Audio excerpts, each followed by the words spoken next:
Hi, welcome to Talkin Business.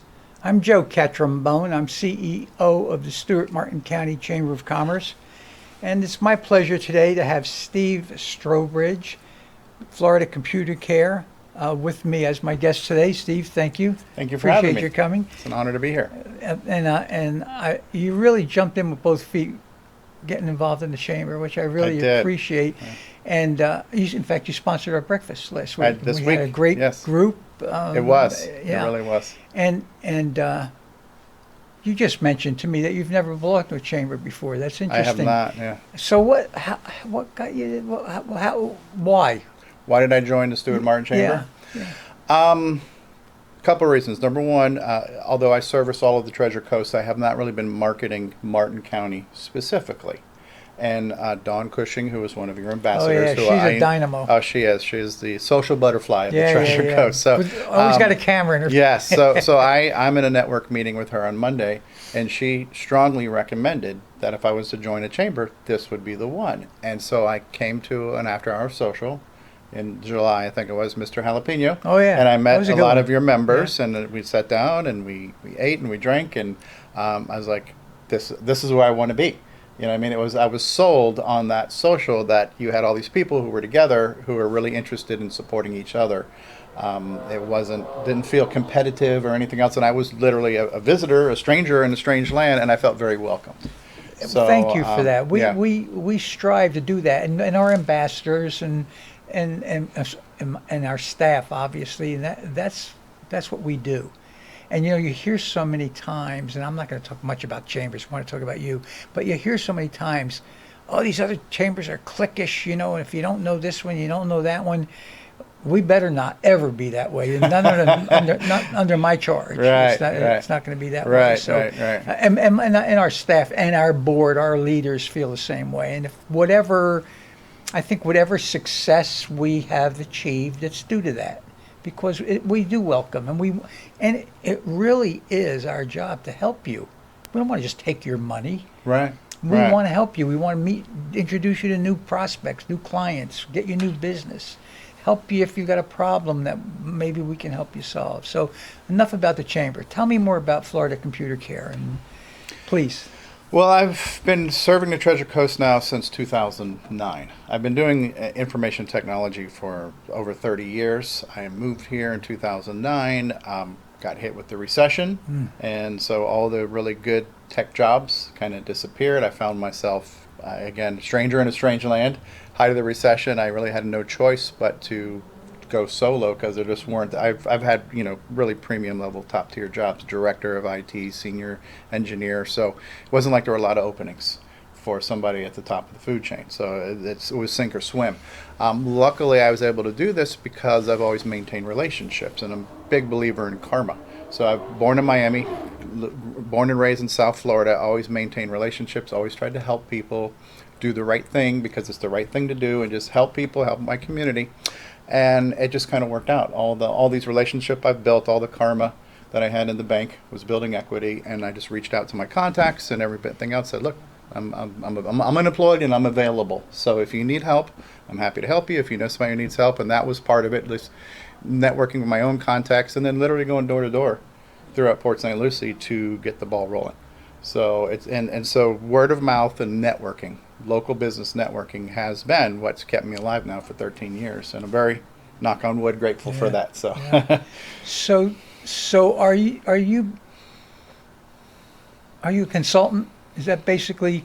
That is part of what I do, right? And when I sponsored the breakfast, I said it's easier to say what I don't do, right? So I don't do programming. I don't do web-based stuff. So if you need graphics or websites, marketing, I don't do that, and I don't fix broken glass, right? So those are the things I don't do. I'm an IT consultant. I'm a help desk.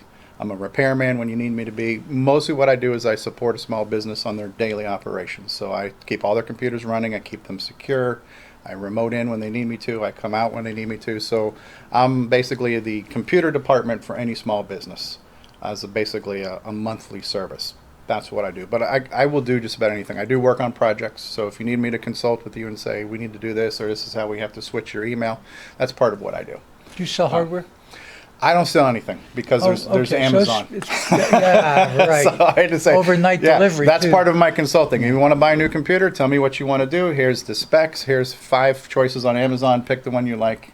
Call me when it's there, and I'll set it up for you. So if someone were going into a fledgling type business, they're just starting out from scratch, and you could go in and set up their network. Oh, absolutely. You would recommend what type of a computer to buy. If they didn't have them, yes. Yes, that's what I'm saying. Yeah. Oh, yeah. So you Yeah. you would go in and say, listen to their needs and assess what their needs are, and then they might need an IBM or they might need a Right.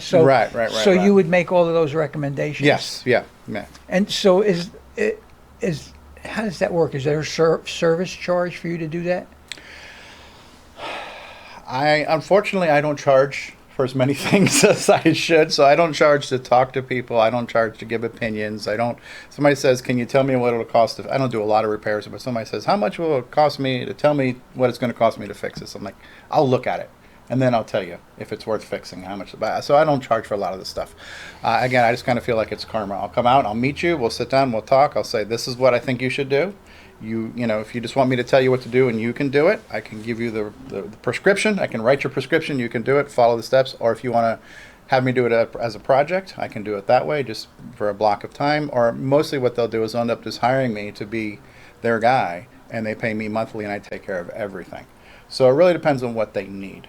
But typically to have that first conversation, what you would call consultation, I don't usually charge for that, and I probably should, but I don't. But that's also why, being a small business, I'm able to stay in business because I'm fair and reasonable. But yeah, I'll just give you another example. I'm going to meet somebody next week, and they're like, yeah, we have employees. We're all over the place. We don't know what we're doing.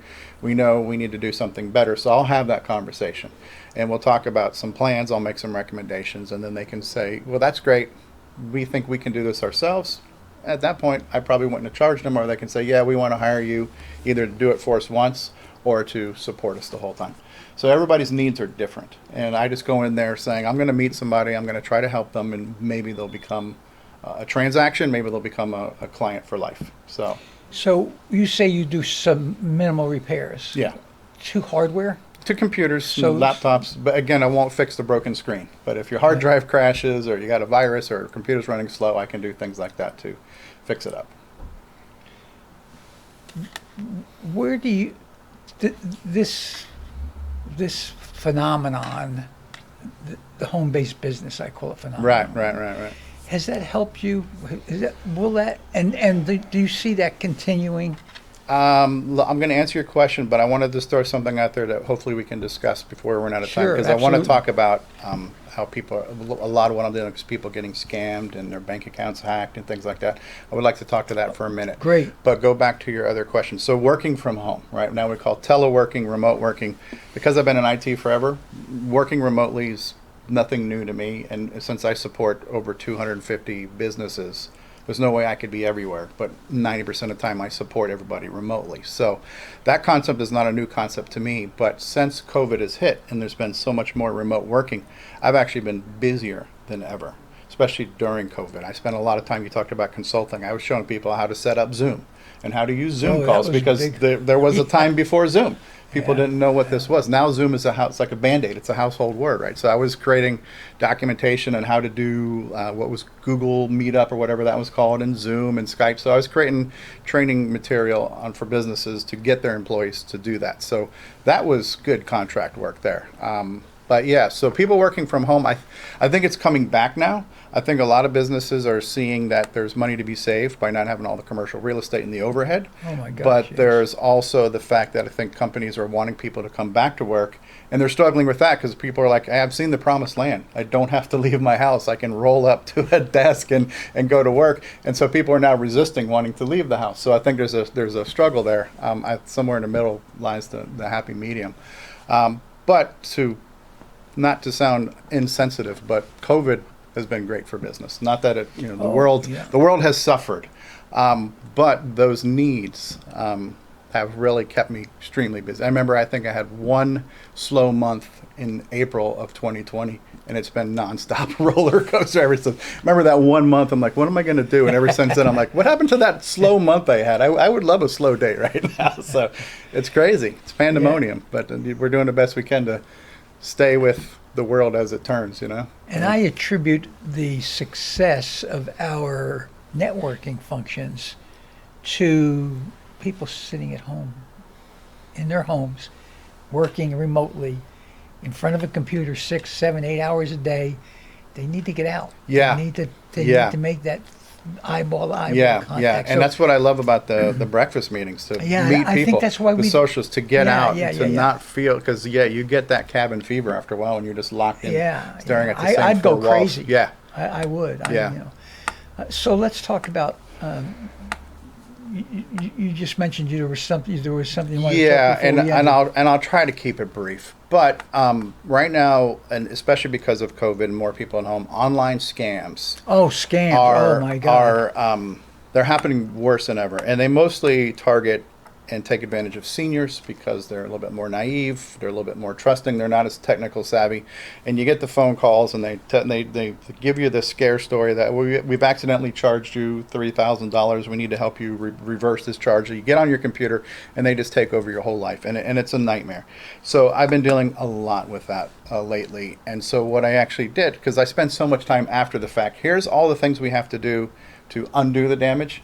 I actually put together a presentation on here's what you should be aware of to prevent this from happening. So I would love to have that opportunity to give that presentation as a free public service to any group or anybody who has employees on things to know to avoid getting scammed, how to keep your email account secure, how to know not to trust the person on the phone who says they are who they say they are. Don't trust the email you just got that says Amazon charged you $1,300. So there's a lot of these scams that happen over the phone or over the email that people fall for, and they end up losing money and having their identity stolen and their bank accounts robbed. And so it's hard to completely prevent it, but I would love to be able to share that information with people on how to be aware of some of these things to look for. I just wrote myself a note.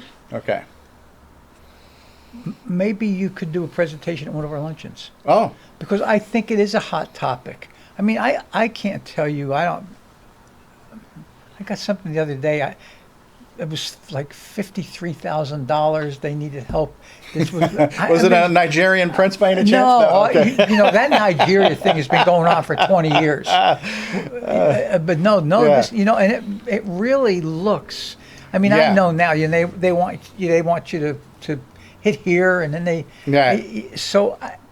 but it's not only on the phones, it's emails. Yeah. Most of the scams come from email, and then even text messages or fake friends on Facebook who stole the personality of one of your friends, and now they're starting to send you a direct message. It's happening on LinkedIn. People are building relationships seemingly on a professional level on LinkedIn, and then moving over to a WhatsApp chat messaging thing, and that's when they start extorting them after they built that trust. So they're targeting lots of different areas. They're targeting business professionals, they're targeting the elderly, they're targeting anybody who is mistakenly going to click on an email out of fear. Oh my God, I don't want to pay $1,300 for this iPhone. I click on it, I try to sign in Amazon, boom, you just gave away your password, right? Yeah. Things like that. So I was just recently hacked on Facebook. Oh. Amy comes in, she said, you just sent me a friend's request. Well, you know what? They might have created a fake account like you. Yeah. Which is what happens sometimes. People will try to impersonate you and exploit your friends to try to extort them somehow. So the other day, I get a text from Amy. Amy's 2 offices away from me. Could you help me with a banking situation or something like that? Oh, yeah. So I said, I went into Amy, I said, but it wasn't her. It wasn't her. Yeah. How do they do that? It's just once something gets scammed, once they can kind of break into one thing, they can start to pull information. Like people can pull your friends list from Facebook, and they can start to build a profile on who you know. That's just one way. If somebody's email account gets compromised, they can then pull your address book and know people who you know. So that's why it's very important to protect all these little pieces that we have out there. Protect your Facebook account, protect your email, because if any one of those gets compromised, the amount of information that we store online. Oh my God. And somebody has Your access life's to in that. there. Yeah, it is. So there's no simple answer. The best Prevention is just knowing what to look for and knowing the best way to conduct yourself and how the best way to secure your accounts with extra, like send me a text anytime somebody tries to sign into my email account. These extra notifications, extra layers of awareness, and just being sharp enough to know that just because somebody sent me an email that says I've been charged, don't assume that to be true. Yeah. Check your bank. Did it come out of your bank? Well, then it's probably not. Yeah. So a lot of these things sound like common sense, but I've got a whole list of things that you really need to talk about, just because it's not that light bulb won't go off for everybody. So. Is there something else you want to talk about? No, I just want to make sure I got that security awareness tip in there before you wrapped up. I'm going to try and book you. I'm going to book you for the next that's available awesome. lunch. You can make a presentation to our membership. I'm sure everyone. We get 100 to 125 people over lunch. I'm sure every one of them has been tried to be scammed. Yes. And we don't know. You think you know what you're doing, or maybe there's ways we can prevent it from happening that you could help us with. Right. It's mostly So awareness. I'll look forward to Awesome. to getting you. I'll get with our staff and make sure we get you scheduled as soon as we could. Okay. Okay, great. Thanks Thank for you, having and me. have a good weekend. Thank you. Thanks.